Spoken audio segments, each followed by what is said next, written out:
India's history dates back to 9000 BC to the central Indian state of Madhya Pradesh.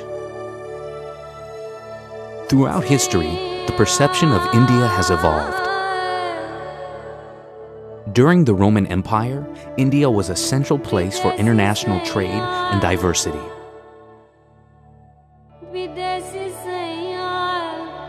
Under the British Raj, India was the Koh-i-Noor, the jewel in the crown.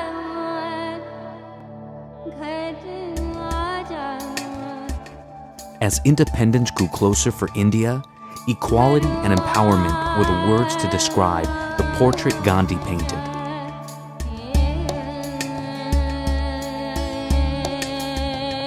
And at India's brink, under the guidance of Jawaharlal Nehru, she would be known as a supporter and influencer.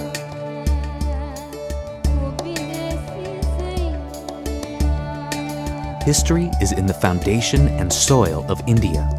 From its beaches to the soul of every being, India's story is being told second after second.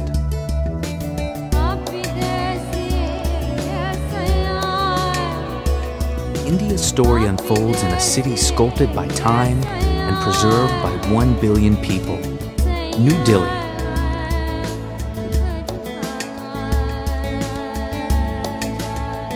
Here, in New Delhi, change can be seen as India unfolds a new chapter in her history by sculpting her public diplomacy.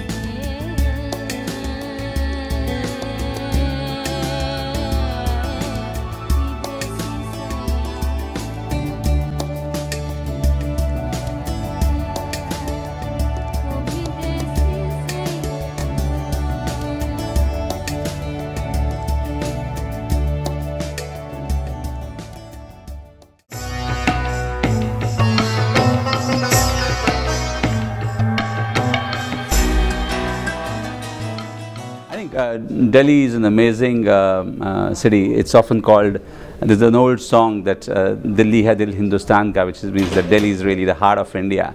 It's got an amazing energy about it. The national capital region, as we call it, is at least 15 million, probably even more, because it encompasses 4 satellite cities: Gurgaon, Noida, Faridabad and Ghaziabad. So Delhi is one city that can at one level trace 3000 years of continuous history, and at another level represent modern contemporary India. It has all the pluses and all the minuses of a major metropolis of about 20 million people. As a diplomatic capital, Delhi is perhaps home to 130 embassies, maybe a little more than that. The number keeps growing. It's just an amazing city. It's an amazing country, obviously, to do my job in, but it's an amazing city as well.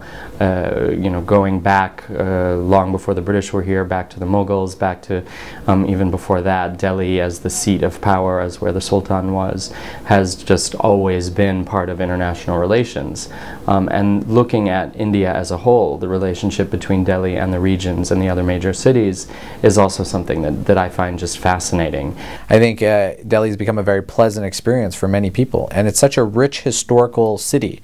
You know, there are very few cities in the world that have that many layers of history, where you can look at a single glance and see literally thousands of years of history. You know, Cairo reminds me of that a little bit, and Delhi certainly has that. It has been the capital of many empires. It's been an important cultural capital and religious capital, obviously a great Mughal city, you know, and in post-independence India, it's become the capital of India, and New Delhi has emerged as the city that the city that represents what India aspires to be. In terms of the diplomatic corps, the New Delhi neighborhoods where all the embassies are in are very clean, big streets, very pleasant, very leafy. But you know, you get to South Delhi or Old Delhi and you kind of get the chaos and the excitement and the turbulence of the bustling metropolis that is Delhi. So I think in that respect Delhi has it all. Delhi is a happening place, lots of things going on all the time, culturally, socially, in terms of education, in terms of connections with people. When you get to South Delhi, when you get to Old Delhi, when you get to Connaught Place and Chandni Chowk, those are really exciting areas that show how India lives in many centuries, that have histories that go back extremely far. And they're also histories of diplomacy and globalization. Delhi in some ways is at the crossroads. Everyone who comes into India at some point goes through Delhi.